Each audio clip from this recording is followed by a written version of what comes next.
Hi, this is Dana Diedoff, and my dog and I are taking a walk, and some part of me is really hoping that other people don't come and find that I'm talking to myself and looking at myself, but I'm not really. I'm talking to you. And I just, sometimes I just have to stop when I'm thinking about something and share that with you. I was thinking about how much better it is to have a part in you than to be a part of a part. And if you're an alcoholic or a drug addict well, see, that's badly put. If you have an alcoholic in you, or you have a drug addict in you, or you have a crazy mom in you, or a codependent in you, or you have somebody who's suffering in you, or somebody really depressed, and that part takes you over, it can feel like that's all of you. And if you're ashamed of that part and you think it's ruining your life, well, if it's taking you over and it's trying to take care of you, it probably is causing a lot of problems. But the answer isn't trying to get rid of it. The answer is begins with making acquaintance with who's there, with trying to see the alcoholic in you, not see it. So much trouble is caused by feeling ashamed of parts we can't control and believing we should be able to control them.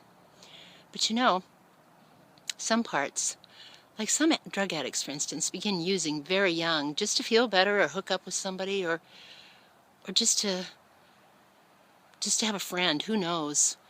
The people who want to have them control themselves and not do that, most of them can't even quit smoking or, well, anything else. Eating potato chips. I like potato chips. What I'm saying is, the answer is balance and understanding, and that helps a person stay out of states of possession. Possession with feelings of distress and fear and humiliation and the need for relief.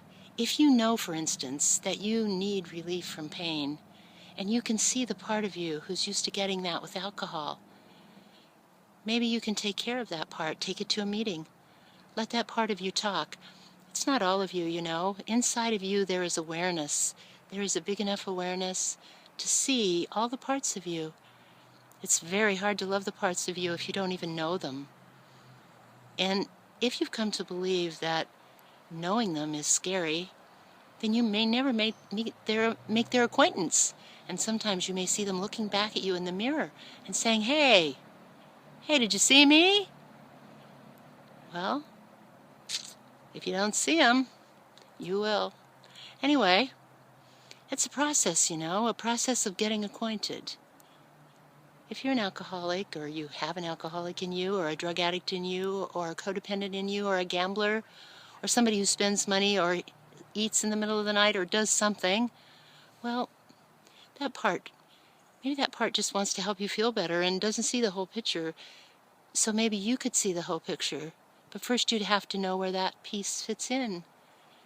And sometimes the critic in a person, that's another part, but that part thinks it is everything. And it has such a voice of authority. But I don't know. It doesn't seem to be doing very well. It doesn't seem to have all the wisdom in the world. And we all can think of all the pain that criticism has caused us. So I'd encourage you to find somebody to help you or sort of get to know some of your parts.